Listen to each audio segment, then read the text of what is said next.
Hi, before you listen to this assignment video thing, I do have to warn you, I am re-recording all my lines because I the other ones didn't sound that good because they were made at like midnight when my mom was asleep, and yeah, it was awful. So I'm re-recording them, and you will hear that I sound weird, like lisp, I guess. And that's because I just got a tongue piercing. I know, how smart of me, but it was my birthday. Leave me be, right? Um, that and the fact that I am on my computer recording these. So I'm using my headset, and I can't say it's the best headset, and it does pick up my breathing sometimes, and I do have trouble breathing. So I'm sorry if you hear that, and that should be it. Yeah, you'll hear I have a speech impediment and I have heavy breathing sometimes. I'm sorry. I'm awful.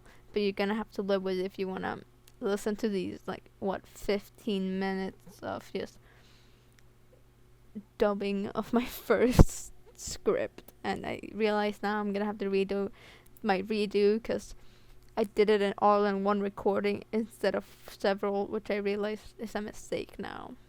I'm realizing my mistakes. Anyways, hope you enjoy whatever happens in the near future in this video.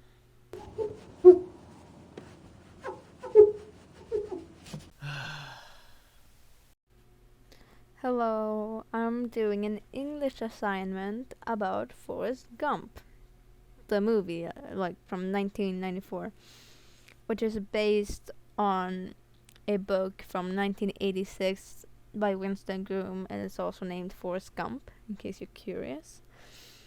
It stars Tom Hanks as Forrest Gump, and Forrest Gump is a man who lives in Alabama and has the high IQ of 75. Before I say anything else, I also want to comment that there's actually a sequel that, hasn't gotten picked up by anyone. I think, was it Universal that took a look at it or something? Nope, it was in 2007 and Paramount took a look at it, but nothing happened, so yeah. Someone had been working on the sequel, but it was delayed because of some attacks that happened on September 11th. Yeah. But it didn't actually get picked up. It was not interesting enough for a movie, I guess, but it goes by Gump and Co., and you can still buy the book if you want to read it. And according to Wikipedia, its story suggests that the real-life events surrounding the film have affected Forrest's life. I kind of really like that take of things, I mean, when you think sequels, you would have thought, oh, his child, but it actually goes a different direction than I would have thought.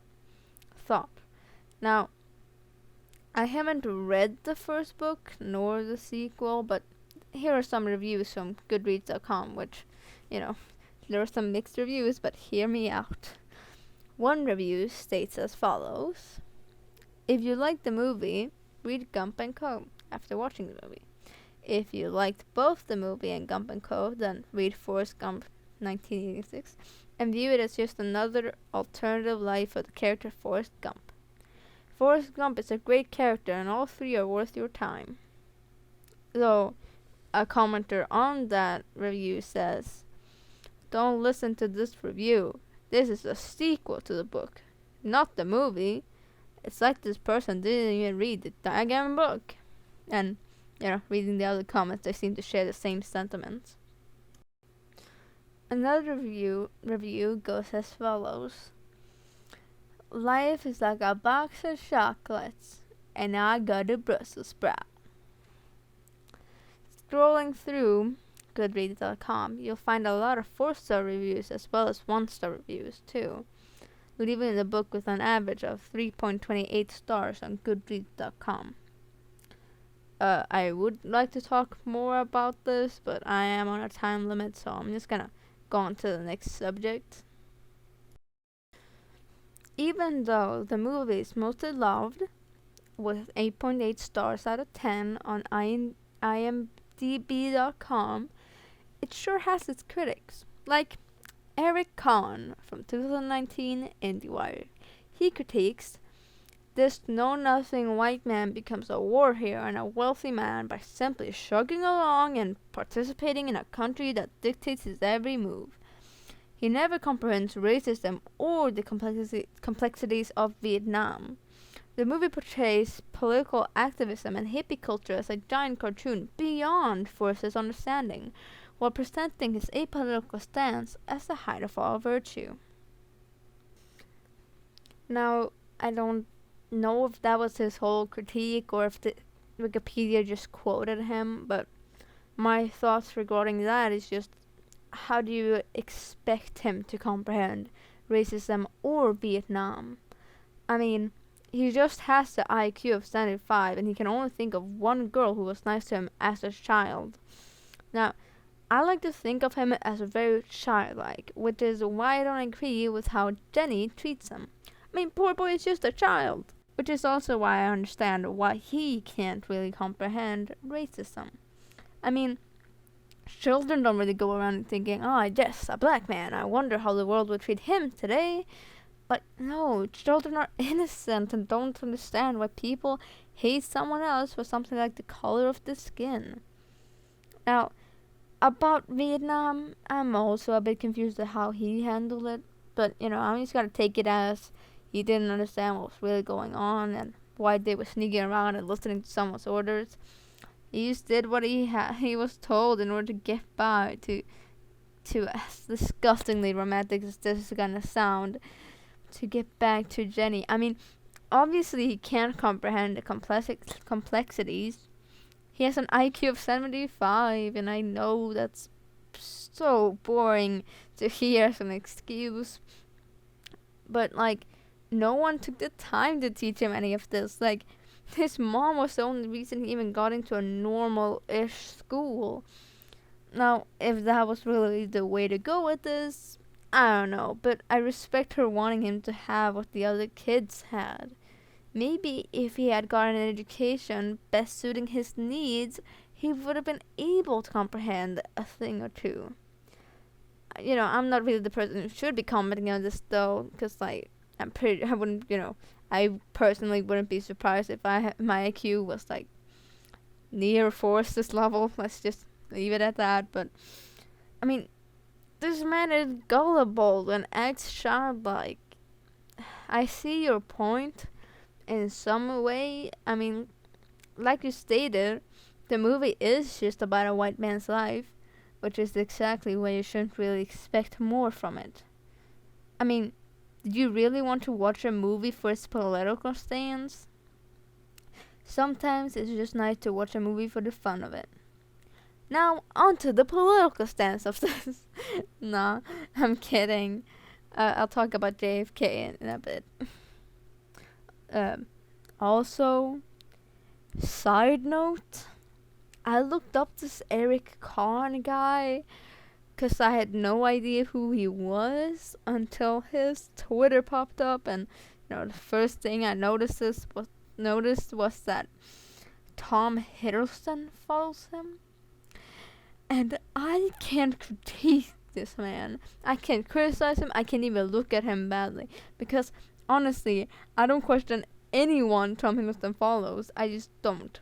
Morally, it's not acceptable. As a simp, I can't do that. So, moving on. I would love to talk more about critiques, but I am on a time limit.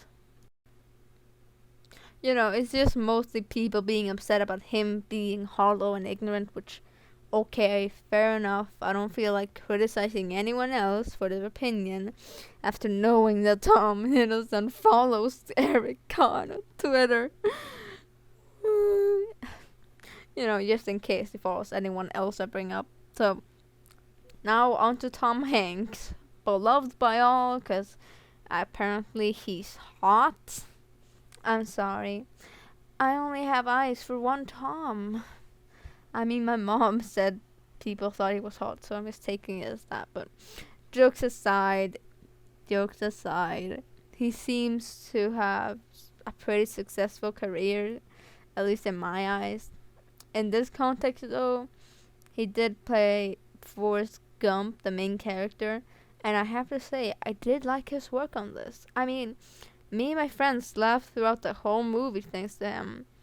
And I don't know, he seems to be a pretty skilled actor to me. Then again, I don't know if I'm qualified enough to even speak of this, so. He did recently play in a movie called Pinocchio. If you know what Pinocchio is, I don't expect you to, but he did play Geppetto in the new Pinocchio movie.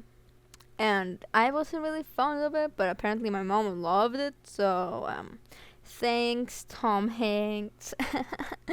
I hate myself. There was actually something else I wanted to bring up about people criticizing the movie, and that's them criticizing the movie for not naming HIV as the cause of death of, brace yourself if you haven't watched the movie, because, I know this will be very hard for you to hear, but Jenny, the love interest of Forrest Gump, which, fair enough if you think the movie sidestepped the significance by not mentioning it. Because, they do mention that she dies of some kind of unknown sickness, but they do not mention it by name. And I mean, even if Jenny had known it was HIV, why would she say that? Jenny knows it's hard for Forrest to understand, and she probably regrets that part of her life. I mean, it's not like we see her contemplating suicide in that portion of her life. I mean, why would she confess to all of that in such a beautiful moment of Forrest finding out he has a kid? Hey, I got your kid. And you know what I also have? HIV. Which you probably don't know what that is, but I'm going to die because of it. And you know what you should do now? You should go watch some cartoons with our kid. I don't know. It just feels like it wouldn't fit in. Also, this is during 1981, which according to Wikipedia, was basically the beginning of finding out what AIDS was. So, most doctors probably wouldn't immediately go, oh yeah, HIV. I mean, it was first clinically observed in the US in May of 1981. Perhaps Jenny didn't have the money to further investigate what her disease was and decided to hit up Forrest one last time so the son could at least have a father figure in his life. But I understand why people would have preferred it was mentioned. Now, politics. I find it hard to talk about politics or understand them, so darn me who tried to fit in as many topics into 10 minutes as possible. Just an English assignment too. I'm gonna just speedrun this as best as I can. So, there are many precedents mentioned in the movie, 3, but still, I can't talk about all of them or really go into too much detail because if you couldn't tell, I'm kind of on a time limit. So, I did mention JFK a bit earlier, but I'm not gonna go on about him for too long. So, JFK, John Fitzgerald, something like that, Kennedy, nicknamed Jack, sworn in as the 35th president in the US of A in 1961.